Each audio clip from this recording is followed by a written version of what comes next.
আপনি যদি ভাবেন আমি একটু কাঠিবাজি করে হারিয়ে দেব, পারবেন না। কাঠি কী করে উল্টো কাঠি করতে হয় এটা ভগবানের আশীর্বাদে আমি এতদিনে শিখেছি।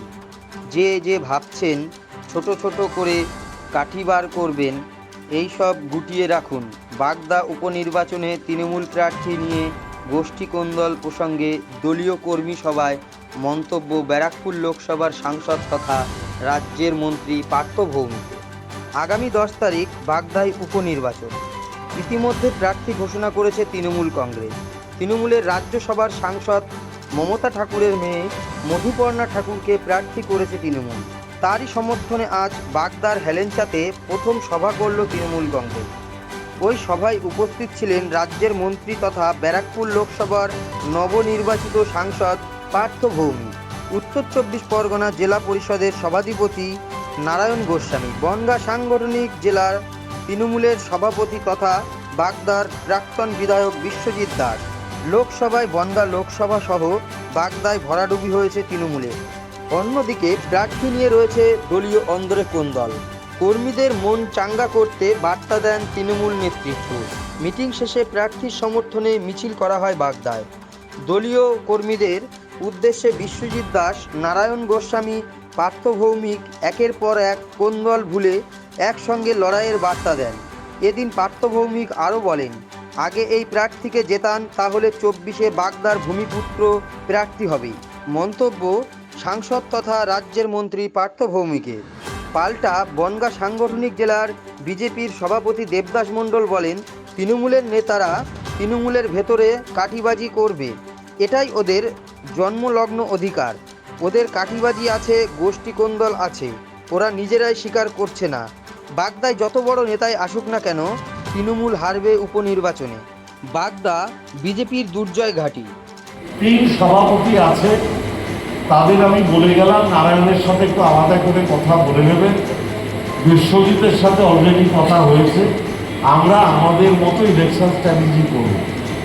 বিশ্বজিৎ যেরকম বলছে ও সারাদিন আজ থেকে বাগদায় পড়ে থাকবে, আমি আর নারায়ণও ওকে বলছি, ভাই আমাদের মাটিতে 2টো বালিশ রাখিস, আমরাও তোর সাথে বাগদায় থাকি। আমি আপনাদের বলছি নির্বাচনটা আমরা জিতবো দাদা, কেউ করুক বা না করুক, এই নির্বাচনটা আমরা জিতবো। এই জয় আমাদের কেউ ঠেকাতে পারবে না, কিন্তু এই জয়টায় আপনি সঙ্গী হতে পারবেন কিনা এটা আপনাকে ঠিক করতে হবে। আপনি জয়ে অংশীদার হতে চান কিনা আপনাকে ঠিক করতে হবে। আর আপনি যদি ভাবেন আমি একটু কাঠিবাজি করে হারিয়ে দেবো, আমি বলছি দাদা পারবেন না। আমরা বিজেপি বসে থাকবো দাদা। আর কাঠি কি করে উল্টো কাঠি করতে হয় এটা ভগবানের আশীর্বাদে এতদিনে শিখে গেছি। অতএব যে ভাবছেন ছোট ছোট কাঠি বার করবেন, আমি এখনই বলছি, আমাদের যখন দিদি দায়িত্ব দিয়েছে ওসব ঘরে ঢুকিয়ে রাখেন। সবাই মিলে বাগদা জেতান, 2026-এ বাগদার ভূমিপুত্রই ক্যান্ডিডেট হবে, আমরা দায়িত্ব নেব। নিয়ে আপনাদের বলে যাই, এই নির্বাচনটা আপনারা জয়ী হন। আগামী 26 সালের নির্বাচন বাগদার ভূমিপুত্র বাগদার মানুষরা ঠিক করে দেবেন যে আগামী দিনে কে প্রার্থী হবে, তাকে প্রার্থী করার দায়িত্ব আমার থাকবে, পার্থদা থাকবে, নারায়ণদা থাকবে, আমরা করে দেবো। যেহেতু এটা উপনির্বাচন এবং আপনারা জানেন এই প্রচারটা কিন্তু আমাদের সবার আগে করতে হবে যে এই উপনির্বাচনে আমরা তৃণমূল কংগ্রেস জিতব।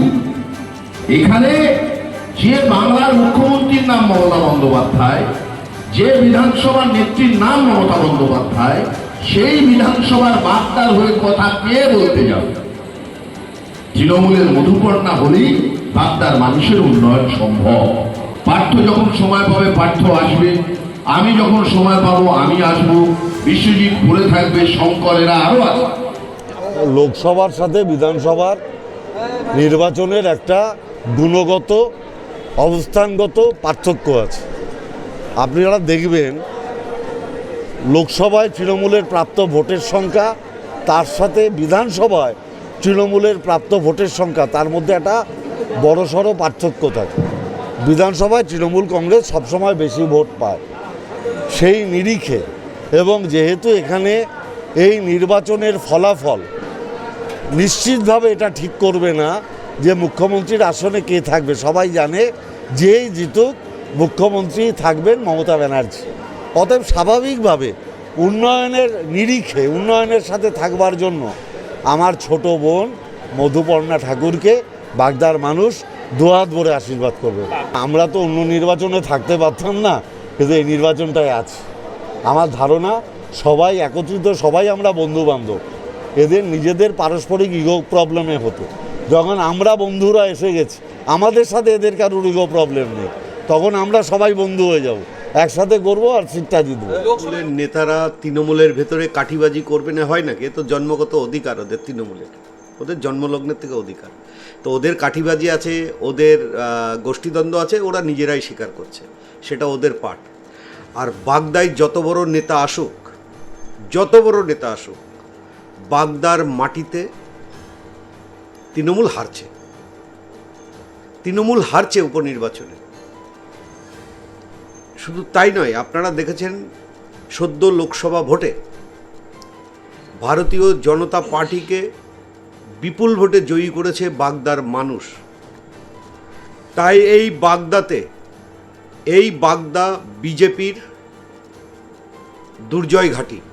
আর তৃণমূলের আগামী যে 10 তারিখে ভোট আছে উপনির্বাচনে, বাগদার মানুষ তাদেরকে রাজনৈতিকভাবে সমাধি করে দেবে। দেখুন, ওনাদের এই স্বপ্ন পূরণ করে দেবো, বাগদার মানুষও পূরণ করে দেবো। এখনও বলছি, বাগদায় ভারতীয় জনতা পার্টির যে প্রার্থী হোক সেই প্রার্থী জিতবে। ওদের কথায় কোনো না গুরুত্ব দিই আমরা, না সাধারণ মানুষ গুরুত্ব দেয়। আপনারা জানেন এই লোকসভা ইলেকশনের আগে ওরা বলেছিল, ওনাদের যিনি সম্ভবত সভাধিপতি নারায়ণবাবু, যে কল্যাণী আর হরিণঘাটায় যদি আমরা লিড না পাই তাহলে আমি আমার পথ ছেড়ে দেবো। আপনি পথ ছেড়েছেন? ছাড়েননি। আপনাদের কথার কোনো মূল্য নেই, আপনাদের কথা কেউ বিশ্বাস করে না। আর পার্থবাবু, আপনাকে বলছি, আপনি নিশ্চিন্তে যান, বাগদায় তৃণমূল হারছে।